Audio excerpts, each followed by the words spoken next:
We'll start things off with Julian. Jeff, how are you? Doing good, Julian. How are you? Live and kicking. How do you describe? One, you got a W. That's the first thing. But how do you describe getting to this day? What it felt like to be on the field, getting guys there, and then once you finally got into it and everything setting in, getting the game on the way. Just the start of the day, just excited. A little bit emotional on the ride in, just thinking about everything the team's been through, how appreciative I was to have a chance to coach these guys. You know, going out on the field, I don't think anybody even noticed people in the stands. I mean, what this team has done from the start, it's just been about each other, and it's never ever changed, and that's why we are where we're at right now. And I think you saw that, how we came out and started and how we finished the game. We'll go next to Rich. Hey, Coach, congratulations on your first win. Thanks, Rich. I appreciate it.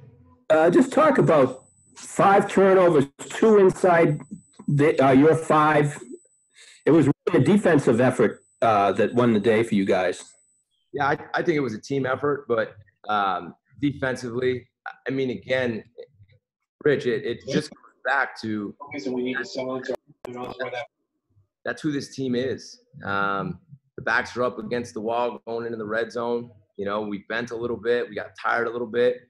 And then we either came up with a big play, a great takeaway, and totally changed the game. And, again, it doesn't surprise me. It's incredible. I thought Coach Lukabu called an incredible game. And just the way those kids played and the energy they had, it was awesome for me to watch. We'll go back to Julian. A couple of things. One, going with Phil to start, what'd you see with him, especially towards the second half of things broke open for him? And also, Zay's a weapon. We knew that last year, but the number of ways you were able to use him today. Yeah, with Phil, you know, the kid hadn't started a game since his state championship in high school. So you knew it would be. He'd have some nerves. He'd be anxious. It's a position where the experience gets you better.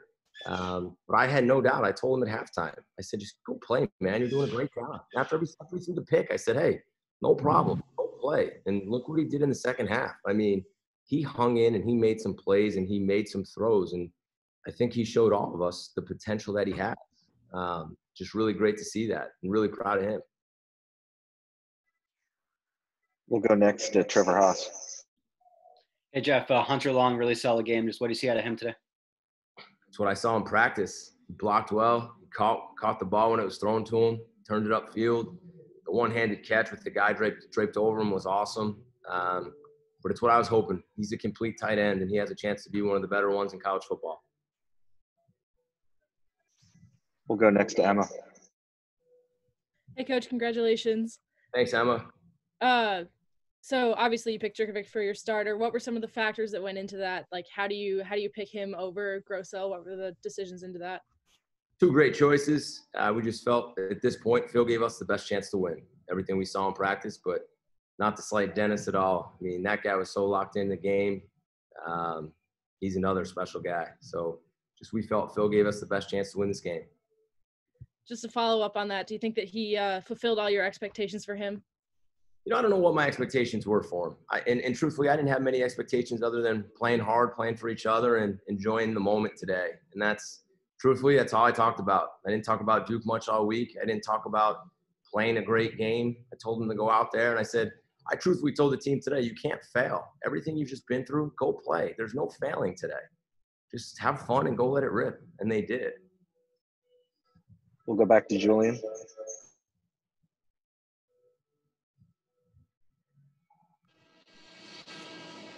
Just a quick detail. I know you guys are putting out a unavailable to play list versus an injury list, but Kobe, he's a big one. How's he doing? What's going on there? Yeah, we found out earlier this week that there was a chance Kobe might not be able to play. We had him in for a second opinion, and we're waiting on a few more things, but I'll keep you updated when we get back to practice. I'm not enjoying. I'm just as soon as I have any final word on anything there, I'll 100% give it to you. We'll go to Andy.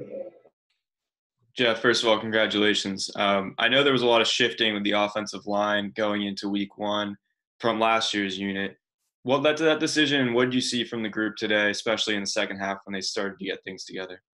Well, it really was. We had some guys who were a little bit banged up in camp, so we were moving guys around, and ultimately it came down to the 5 guys that we thought gave us the best chance to win, and we put them in the best positions we felt we could to succeed. I went into the huddle on that last play, and I just looked at him and I said, guys, we're going to run the ball every play here, so go win us the game. In the second half, I thought they did an incredible job.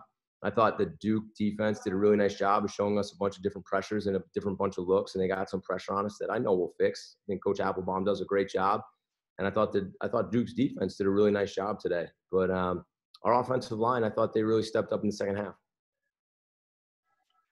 We'll go back to Julian.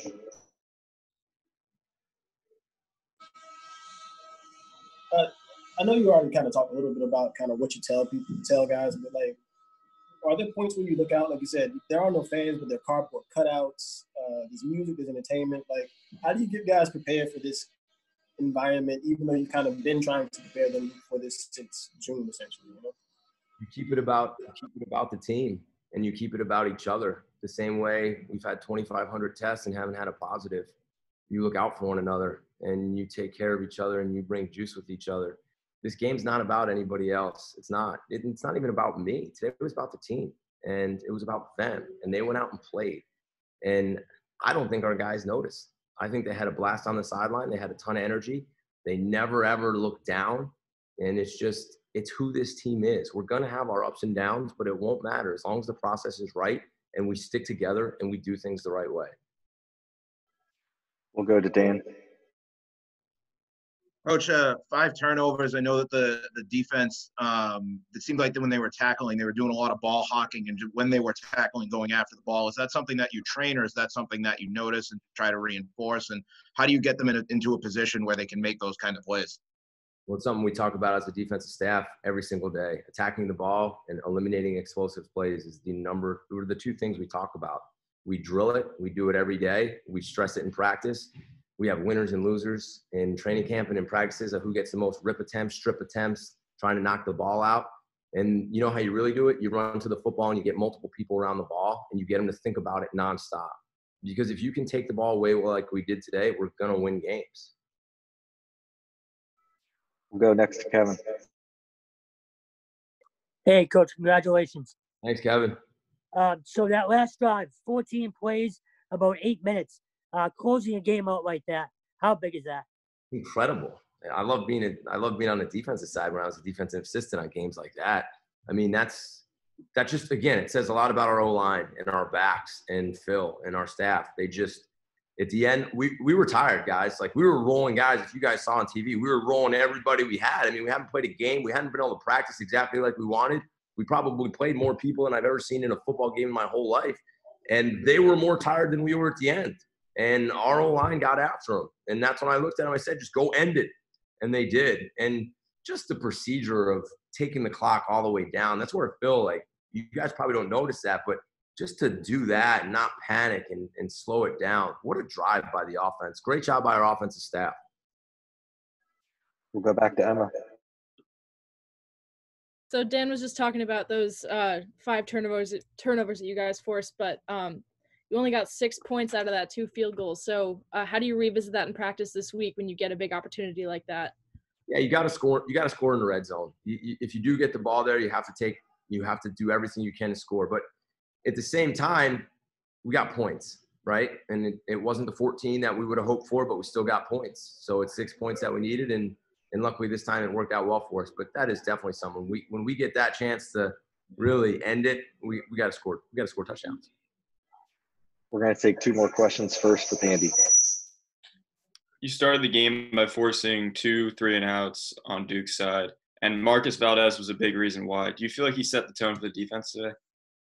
I do. I mean, he's one of our captains and our leaders, and I think the guys feed off of him. And he made some really big plays early in the game that, really helped us out a lot. So, yes, I do.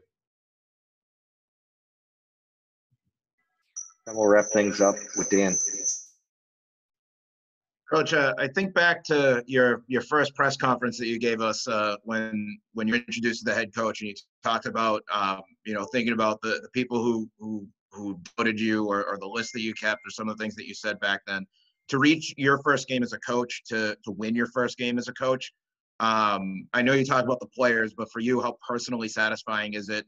Does it give you any perspective of your journey that's led you to this point?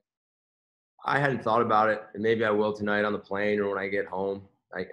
Truthfully, I was emotional after the game, and again, not because of me, and I don't say this like to give you guys coach talk. I'm giving every one of those players a game ball, and when they look back on that date, they're going to remember one of the hardest points of their lives that they had to battle through and sacrifice. And no one will ever take this day away from them. No one will ever take away how hard they worked to get to this point.